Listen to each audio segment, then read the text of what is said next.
भूर्भुवः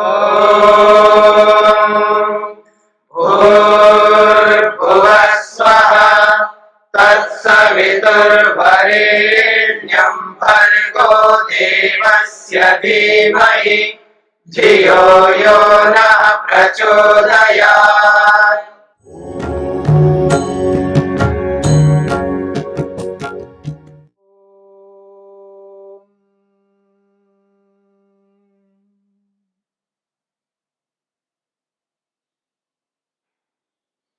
योग में मन।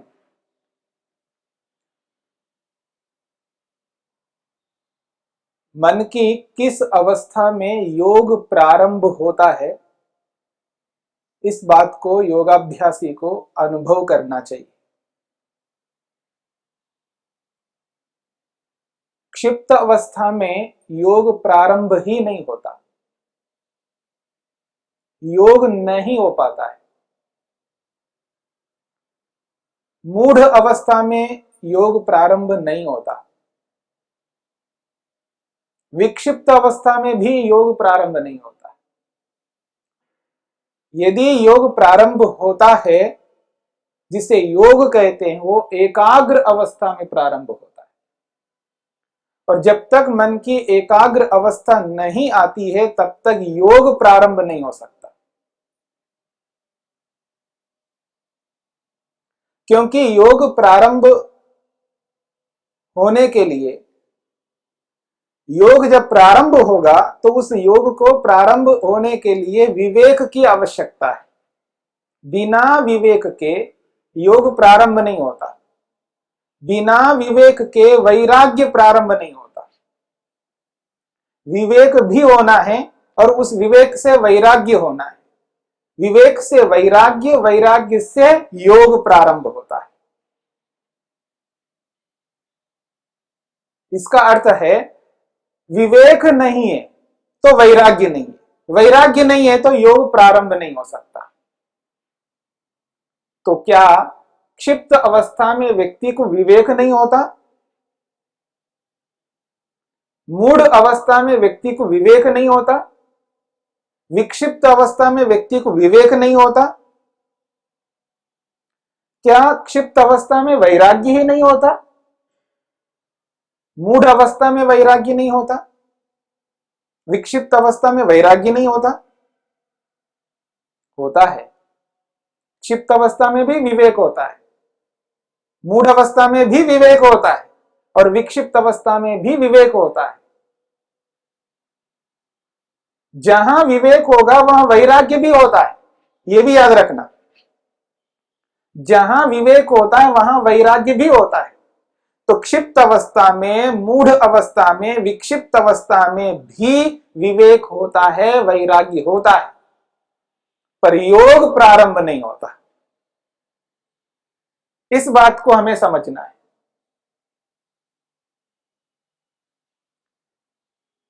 एकाग्र अवस्था में होने वाले विवेक के साथ में वैराग्य, और उस वैराग्य के कारण से योग प्रारंभ होता है।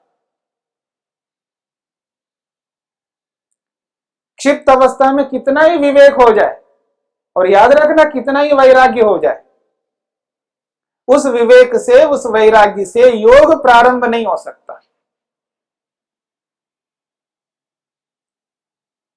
इस बात को आप थोड़ा समझने का प्रयत्न करना, क्योंकि ये जो विवेक और वैराग्य है, बहुत उत्कृष्ट चीजें हैं। जीवन में जिसको विवेक होता है, जिसको वैराग्य होता है, उससे बढ़कर जीवन में उपलब्धि नहीं है। परंतु उस विवेक और वैराग्य से योग प्रारंभ नहीं हो सकता।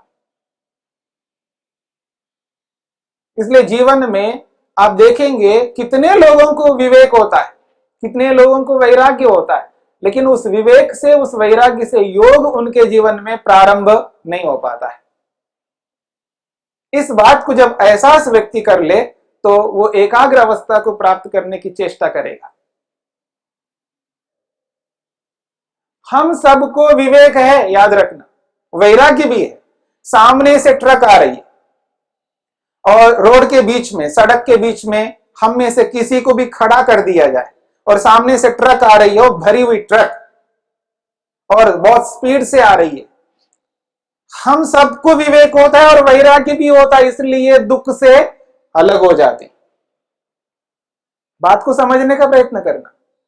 ऐसा नहीं है कि विवेक हमको नहीं होता है। दुनिया में कोई ऐसा व्यक्ति नहीं है जिसको विवेक नहीं होता हो और वैराग्य भी नहीं होता। और जिस दिन व्यक्ति को विवेक और वैराग्य के बारे में बोध हो जाता है तो वो व्यक्ति विवेक और वैराग्य से कभी डरता नहीं, डरेगा नहीं। और जिस किसी को भी विवेक वैराग्य होता है उसको बहुत उत्कृष्ट अनुभव करेगा, अच्छा अनुभव करेगा। चाहे वो माता हो, पिता हो, भाई हो, बहन हो, पति हो, पत्नी हो, कोई भी हो, यदि जिसको विवेक हो गया, वैराग्य हो गया, उसके विवेक वैराग्य को देख करके व्यक्ति को आनंद होता है, बहुत अच्छा महसूस होता है, क्योंकि उसको यह एहसास नहीं हो रहा है विवेक वैराग्य का मतलब क्या है, इसलिए व्यक्ति डरता है। और विशेषकर अपने परिजन जो होते हैं, अपने निकट से निकट व्यक्ति जो होते हैं, वो वैराग्य से बहुत अधिक डरते हैं, क्योंकि उनको यह एहसास नहीं होता ये वैराग्य का मतलब क्या होता है। और चाहते सभी वैराग्य हो, लेकिन वो वैराग्य को नहीं समझ पाते। आत्मा की जो इच्छा है, स्वाभाविक इच्छा है, वो वैराग्य की है, लेकिन वो समझ नहीं पाते वैराग्य क्या होता है। सामने से आने वाली ट्रक से कौन बचना नहीं चाहता? किस व्यक्ति को विवेक नहीं होता? हाँ, पागल को छोड़ दीजिएगा, दुनिया का प्रत्येक मनुष्य, जिसको हम मनुष्य कहते हैं, जो बुद्धि का प्रयोग करता है वो विवेक करता है। सामने से आने वाली ट्रक से वो बचना चाहता है, क्योंकि बीच में खड़ा रहेगा तो दुख मिलेगा और उस दुख से बचेगा, यानी विवेक उत्पन्न करता है। वहां पर आने वाली ट्रक को देख करके विवेक उत्पन्न करता है, यथार्थ बोध होता है उसको, जिसको कहते हैं तत्व ज्ञान होता है उसको। और उस विवेक से व्यक्ति वैराग्य को प्राप्त होता है। वैराग्य का अर्थ ही यह है कि दुखदाई वस्तु से दूर होना, दुख से हट जाना, दुख को प्राप्त नहीं होना, यह विवेक है। उस विवेक से ही वैराग्य हो जाता है, इसलिए वो हट जाएगा। जब यथार्थ बोध होता है, उस यथार्थ बोध से व्यक्ति को वैराग्य होता है। उस वैराग्य का मतलब यह है दुख से हट जाना और सुख से जुड़ जाना। वैराग्य में दो चीजें होती हैं, एक होता है ग्रहण और एक होता है त्याग। त्याग का नाम वैराग्य है और ग्रहण का नाम वैराग्य है। दुनिया में जो वैराग्य से डरते हैं वो केवल इस कारण से डरते हैं क्योंकि उनके मन में त्याग ही दिखता है। व्यक्ति जब त्याग कर रहा होता है उस त्याग को ही ध्यान में रखते हैं, उस त्याग को ही देख करके दुखी होते, परेशान होते हैं और वो ये तमन्ना करते हैं, इच्छा करते हैं, अभिलाषा करते हैं, मेरे पति को, मेरी पत्नी को, मेरे पुत्र को, मेरी पुत्री को, मेरे निकट से निकट व्यक्ति को वैराग्य ना हो जाए, किसी भी रीति से उनके जीवन में वैराग्य ना हो, ये कामना करते हैं वो लोग, क्योंकि उनके जीवन में केवल त्याग दिखाई देता है। पर वैराग्य का अर्थ केवल त्याग नहीं है, त्याग के साथ साथ ग्रहण है। इस बात को वो एहसास नहीं करते। सामने से आने वाली ट्रक को देख करके व्यक्ति को विवेक होता है, इसी कारण से वैराग्य हुआ, इसलिए वो त्याग कर रहा है वहां से। उसको देख करके कोई नहीं डरते क्योंकि वो समझ में आता है व्यक्ति। तो एक क्षिप्त अवस्था में व्यक्ति को विवेक होता है, वैराग्य भी होता है। मूढ़ अवस्था में भी विवेक होता है, वैराग्य होता है। विक्षिप्त अवस्था में भी विवेक होता है, वैराग्य होता है। हम अपने जीवन में पग पग पर पता नहीं कहां कहां विवेक करते हैं, वैराग्य को भी प्राप्त होते हैं, पर इस विवेक से, इस वैराग्य से योग प्रारंभ नहीं होता है।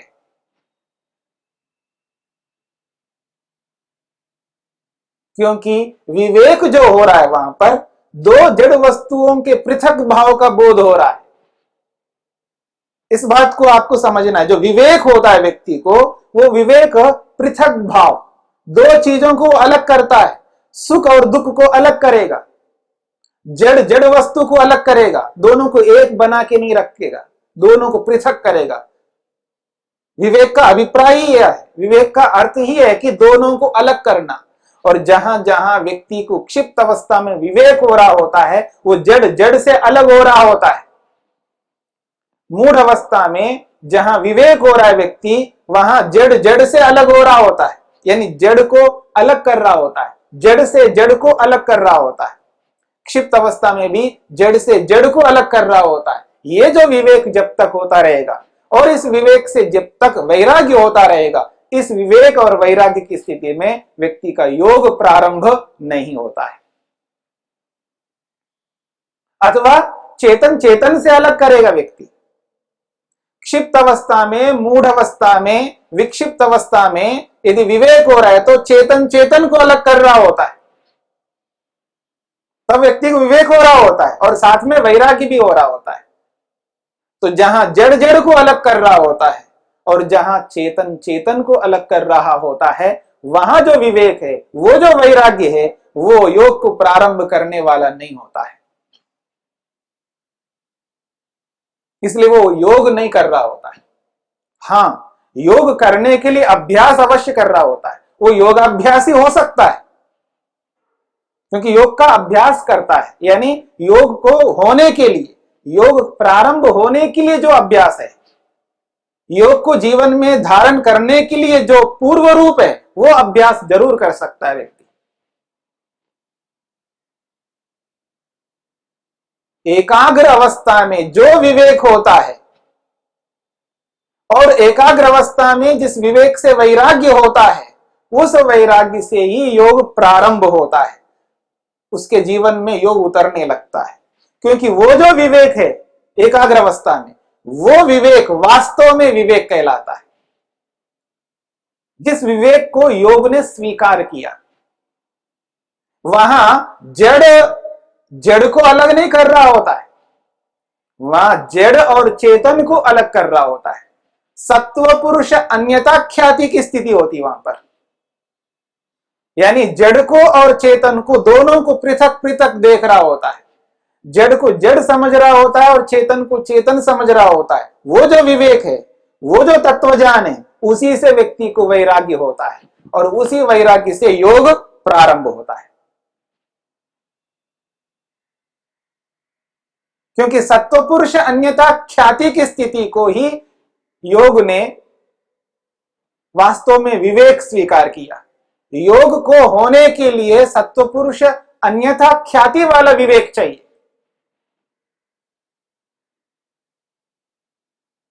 और यह स्थिति एकाग्र अवस्था में प्राप्त होती है। क्षिप्त अवस्था में, मूढ़ अवस्था में, विक्षिप्त अवस्था में यह स्थिति नहीं आती है। इसी वजह से, इसी कारण से व्यक्ति के जीवन में योग प्रारंभ नहीं हो पाता है। यह बात हमें समझना है। ये जो योग है, ये योग क्या वास्तव में योग है? यानी इस योग से व्यक्ति का लक्ष्य, उद्देश्य, उसका जो भी एम है, प्रयोजन है, वो पूरा हो सकता है, नहीं हो सकता है। जब उसको यह समझ में आ जाएगा, तब व्यक्ति इस स्थिति में उतर जाएगा।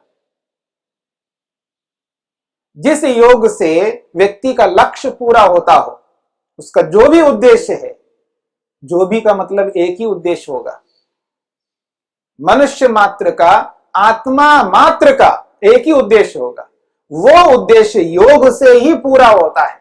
यह आत्मा में बिठाना पड़ता है और उस योग के लिए व्यक्ति को अभ्यास करना पड़ता है। उस योग को होने के लिए निरंतर मेहनत, पुरुषार्थ करना पड़ता है।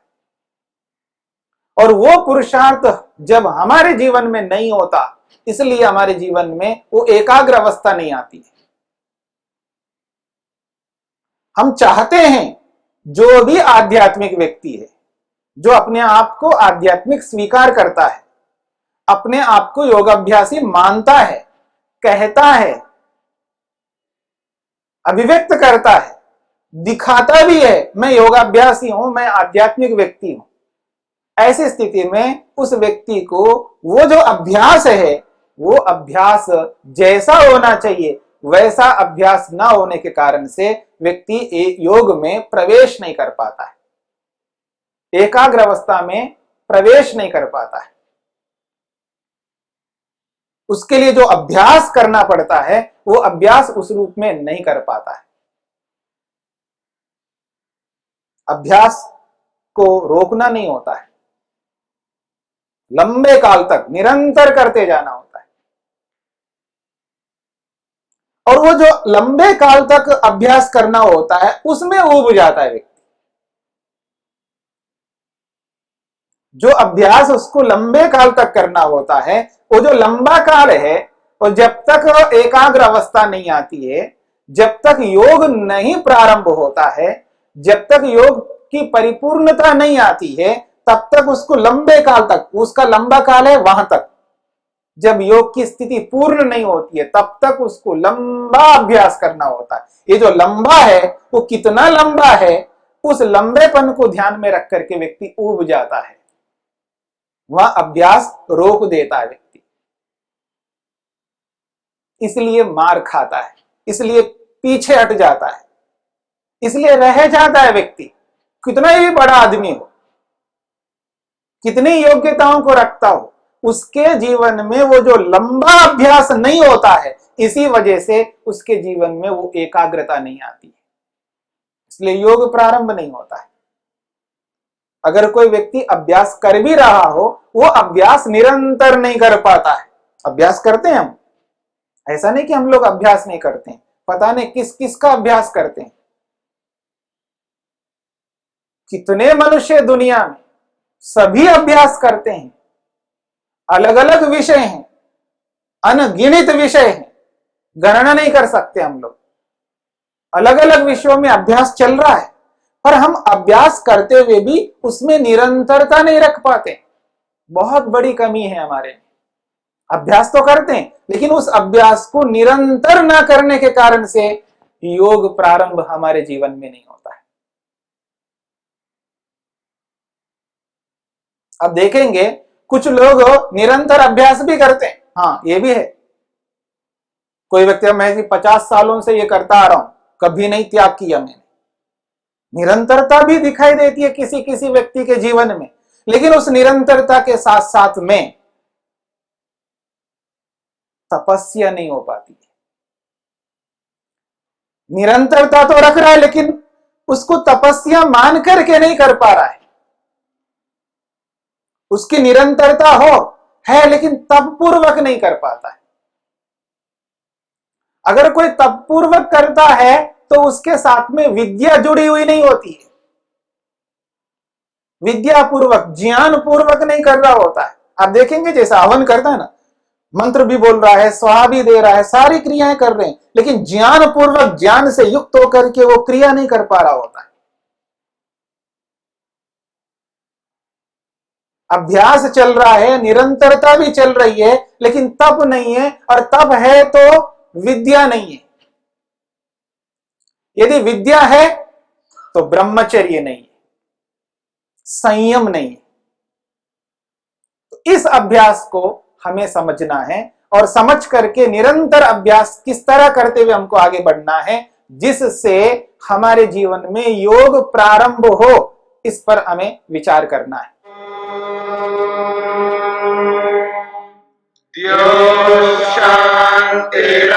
शांतिरंतरिक्षं शांति पृथिवी शांतिरापः शांतिरोषधयः